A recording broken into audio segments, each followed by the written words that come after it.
Manufacturers spend a lot of time and in fact money as well when it comes to launching a new vehicle into market. And the location they choose for that launch often says a lot about the characteristic and the nature of the car and potentially also the target market. Interesting then that Mitsubishi has chosen to launch their all-new Eclipse Cross down here in Cape Town. Now when people think of the Western Cape, they think of Table Mountain, dramatic landscape. What Cape Town also has is beautiful, quiet, twisting country roads. It says a lot about this car then. It's going to look good and it's going to drive well. Let's find out.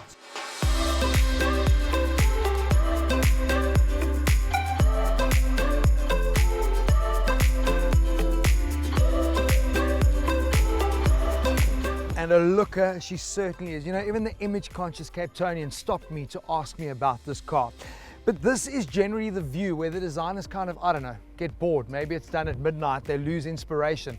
Not the case with the Eclipse Cross. I love its side profile. It's almost got like this samurai type swish that comes from halfway through the front door, runs beautifully, sloping upwards through the door handles and finishes right in that rear tail light. And looking at it in profile, what it does, it gives you that long nose, cuts off rear end, really emphasizing the coupe-like proportions. But it's this detail here with the tail light makes you think there's going to be some action at the back as well. And you know what?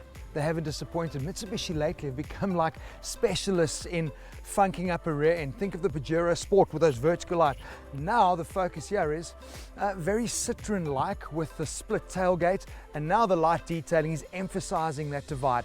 This is going to be a car again that from the back end people are either going to love or they're going to hate. I think it is super cool. I think it's retro. This is no SUV wallflower.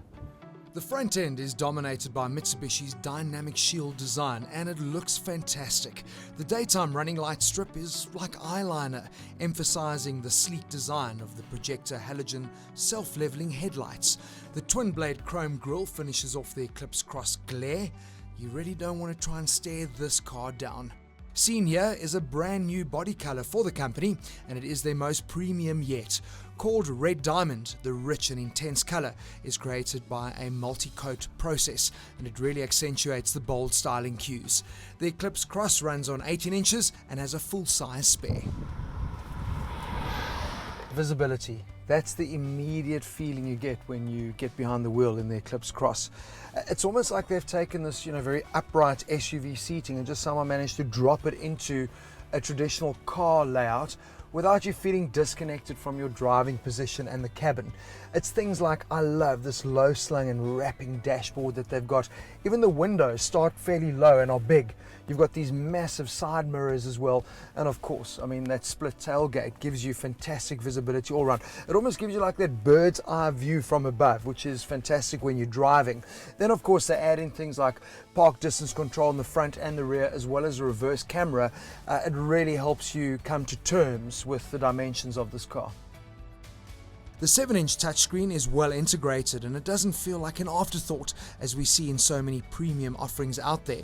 But a word of caution, the infotainment system seen here with Apple CarPlay, Android Auto and GPS is an optional extra. But specification in general is really good. What is standard is this heads-up display with height and intensity settings. There is a tilt and reach adjustment on the multifunction steering wheel, and the leather seats are also heated up front and the driver gets electric adjustments. In the rear, the seats can recline as well as sliding forward, ensuring either improved legroom and comfort or bolstering your luggage space. So Mitsubishi have kept it really simple here, offering one engine, one trim level, one transmission.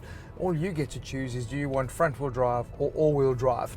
Powering the Eclipse Cross is Mitsubishi's 2-litre naturally aspirated petrol engine, which produces a pretty normal 110 kilowatts and 198 newton meters of torque. It is linked to a Cvt, a new version of their 6-speed Cvt transmission. Now in the last couple of weeks I've driven a lot of cars with CVTs. I've driven a Lexus, a Subaru and a Renault, and I can honestly tell you this has to be one of the better CVTs I've ever driven. What they've done is they've updated the torque converter and the damper assembly. They've changed the ratios and some software settings. And what you find when you drive it, you really do find less of that stretched out bungee cord on acceleration and almost simulate the normal stepped transmission. It works really, really well. And the thing I enjoy a lot as well is that it is super quiet. But let's be fair, we are in the Cape. And I fear that when you do get up to Joburg with the altitude, fairly modest performance figures, it might be quite difficult for the CVT to perform as beautifully as it has down here at the coast.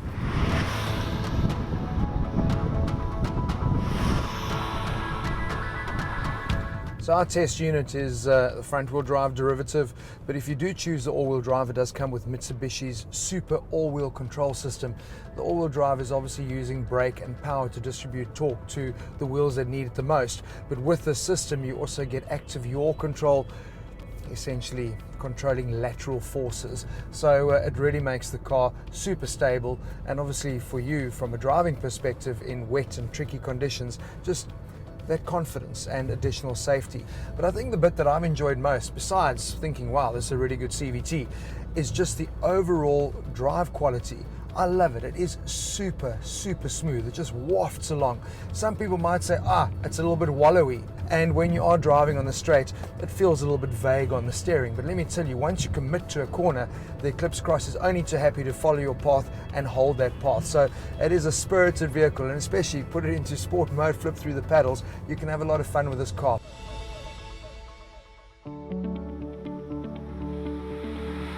So does it eclipse its competitors? Well, I can tell you that it is going to stand out in the SUV-dominated parking lot.